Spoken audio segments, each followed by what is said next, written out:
সংস্কৃত হিন্দি পাঠশালায় তোমাদের সবাইকে স্বাগত। আশা করি তোমরা সবাই ভালো আছো।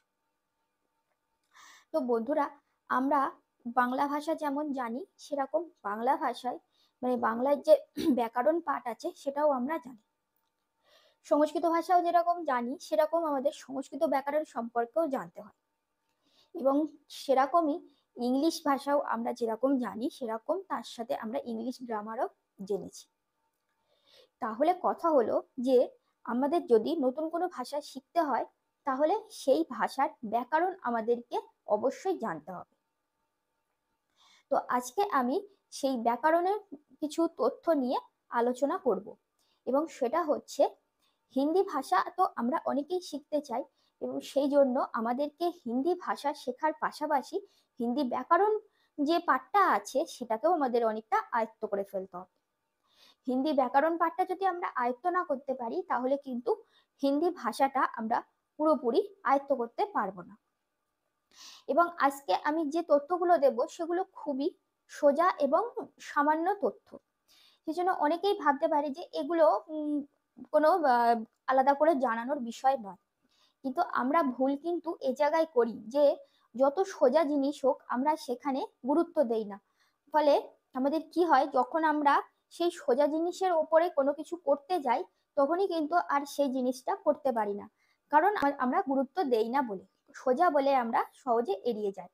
তো এই ক্ষুদ্র ক্ষুদ্র বিষয়গুলোকেও আমাদেরকে খুব ভালোভাবে মাথায় রাখতে হবে। তাই আশা করব যে এই তথ্যগুলো তোমাদের খুবই কাজে লাগবে, এবং এই তথ্যগুলো তোমরা জানলে হিন্দির সাথে অন্য ভাষার যে একটা পার্থক্য যেমন করতে পারবে, সেরকম হিন্দি ভাষাটাই খুব ক্লিয়ারলি কথা বলতে পারবে, ভাষাটাকে খুব সহজে আয়ত্ত করতে পারবে। চলো, তোমাদের সাথে আছি আমি নিপা। আজকের ভিডিও তাহলে শুরু।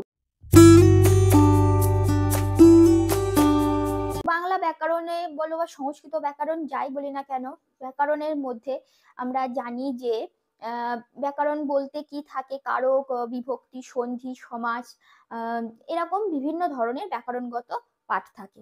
এছাড়া কর্তা, কর্ম, ক্রিয়া এই সমস্ত পদও থাকে।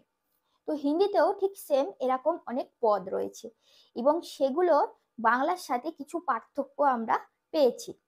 তো সেগুলো হলো, দেখো, প্রথমে বলছে যে হিন্দিতে যে কর্তা আছে, সেই কর্তাগুলোর সঙ্গে একটা করে নে যুক্ত হয়।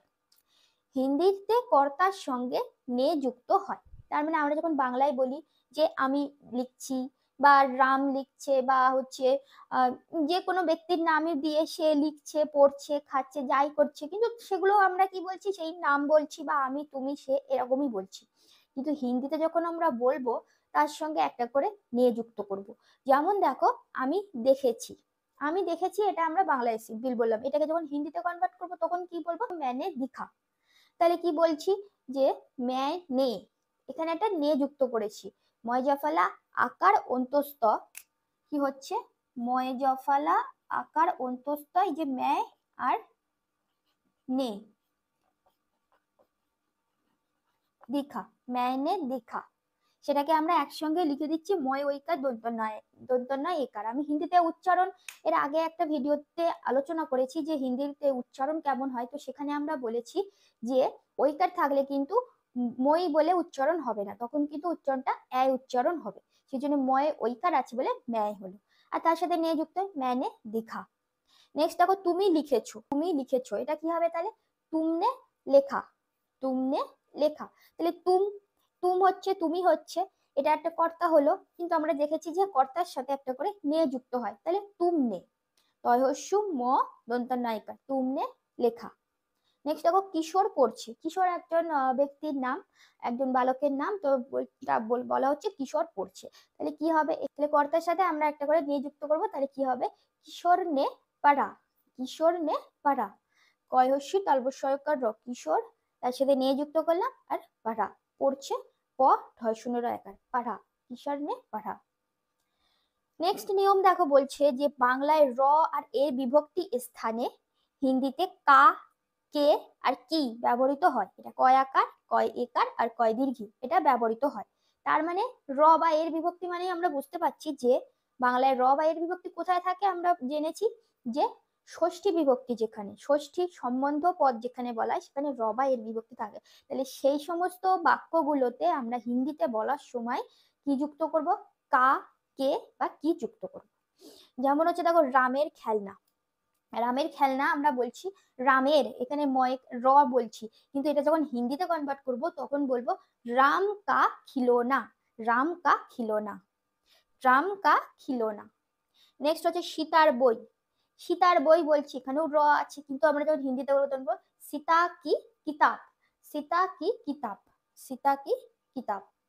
গায়ের মেয়ে বা গ্রামের বালিকা, গায়ের মেয়েও বলতে পারো বা গ্রামের বালিকা, তো এটা আমরা বলবো কি গাঁও কি লড়কি, গাঁও কি লড়কি। নেক্সট হচ্ছে ঘরের লোক বা বাড়ির লোক, ঘরের লোক বা বাড়ির লোক আমরা কি বলবো ঘর কা আদমি, ঘর কা আদমি। এছাড়া আরো হয় যদি আমরা বলি কাকার ছেলে, কাকার ছেলে তাহলে আমরা হিন্দিতে বলবো যে চাচা কা লড়কা। তাহলে আমরা কিন্তু বাংলায় যখন কাকার ছেলে জাস্ট বলছি, কিন্তু হিন্দিতে আমরা কি যুক্ত করছি, র বা এর স্থানে জেনেছি যে কাকে বা কি যুক্ত করবো, সেই জন্য চাচা কা লড়কা। নেক্সট দেখো যে বাংলায় যেখানে ওপরে শব্দ ব্যবহৃত হয়, আমরা যখন বাংলায় বলি যে টেবিলের ওপর, গাছের ওপর, পাহাড়ের ওপর, এই যে ওপর কথাগুলো যে আমরা বাংলায় বলে থাকি, হিন্দিতে কিন্তু সেই ওপর গুলোই শুধু কি যুক্ত হয়, ওপরের জায়গাগুলো পার যুক্ত হয়, পার, প র, কি উচ্চারণ হয় পার। যেহেতু প রটা আমরা প এর সঙ্গে অ আছে, কিন্তু হিন্দিতে আমরা অটা তো উচ্চারণ করব না, সেই অর জায়গায় আ উচ্চারণ করবো, তাহলে কি হবে পার। তো দেখো সেখানে পার শব্দ যুক্ত হয়। যেমন দেখো টেবিলের উপর, টেবিলের উপর এটা বাংলা, এটা হিন্দিতে বলবো মেজ পার। নেক্সট হচ্ছে মাদুরের উপর, মাদুরের উপরটাকে হিন্দিতে বলবো আমরা চাটাই পার। তাহলে দেখো মাদুরের উপর বলছি, হিন্দিতে কিন্তু আর উপর বলছি না, পার যুক্ত করছি, চাটাই পার। ছাদের উপর কি হবে ছাদ পার, বইয়ের উপর কি হবে কিতাব পার। তার মানে জানলাম যে উপর গুলো আছে, উপরে কথা শব্দগুলো যেখানে যেখানে যুক্ত আছে সেখানে আমরা হিন্দিতে বলবো পার। নেক্সট বলছে যে বাংলায় যেখানে হইতে শব্দ ব্যবহৃত হয়, যে ঘর হইতে, তারপরে মানে কোনো কিছু হইতে থেকে, মানে পঞ্চমী বিভক্তিতে চলে যাচ্ছি, তো ঘর হইতে, তারপরে হলো অফিস হতে, কলকাতা হতে, কোনো জায়গা হতে, এই যে হইতে কথা, মানে হইতে বা হতে কথা, এই যে কথা শব্দটা ব্যবহৃত হয়, এগুলোকে আমরা হিন্দিতে বলার সময় আমরা সে যুক্ত করি, সে দন্তস্বয় একার সে। যেমন হচ্ছে দেখো সেখান হইতে, সেখান হইতে তাহলে কি বলবো হিন্দিতে বলবো ওয়াহা সে, ওয়াহা সে। কারণ আমরা ওয়াহা কেন উচ্চারণ করছি, হর্ষ ও কেন করব এটা আমরা আগেই জেনেছি, হিন্দিতে উচ্চারণ পড়ানোর যে ভিডিওটা সেখানেই আমরা জেনেছি। যারা দেখুনি তারা অবশ্যই দেখে নিও, তাহলে বুঝতে পেরে যাবে যে আমরা এটা জেনেছি ব যখন পেট কাটা থাকবে না, তখন কিন্তু সেই বয়ের উচ্চারণটা ওর মতো উচ্চারণ হবে, হর্ষ ও। তাহলে ব হয় আকার, যেহেতু এটা পেট কাটা নেই সেই জন্য ওয়াহা সে হবে। কি বললাম হচ্ছে সেখান হইতে, তাই কি বললাম ওয়াহা সে। ঘর হতে, ঘর হইতে তাহলে কি ঘর সে, ঘর সে।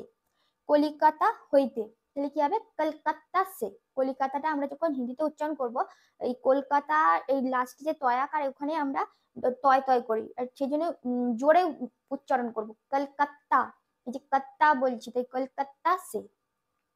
তাহলে বোঝা গেল যে হইতে শব্দ যখন আমরা বাংলায় যেখানে যেখানে ইউজ করে থাকি, হিন্দিতে সেই হইতে শব্দগুলোর জায়গায় আমরা সে যুক্ত করব।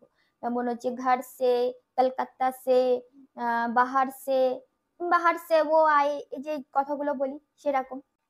নেক্সট দেখো আমরা বাংলায় যেখানে নিকট শব্দগুলো বলে থাকি, যে আমার কাছে, তোমার কাছে বা অমুক ব্যক্তির কাছে, এই যে কাছে বা নিকটে শব্দগুলো বলে থাকি, বাড়ির কাছে, নিকটে, বাড়ির নিকটে, এই যে বলে থাকি, এগুলো আমরা যখন হিন্দিতে বলবো তখন সেই নিকটের জায়গাগুলোয় বলবো যে পাস, কি যুক্ত করব পাস যুক্ত করব। যেমন দেখো আমার কাছে, তাহলে আমার কাছেটা কি হবে যখন বলবো মেরে পাস, মেরে পাস। তোমার কাছেটা কি বলবো তুমহারে পাস।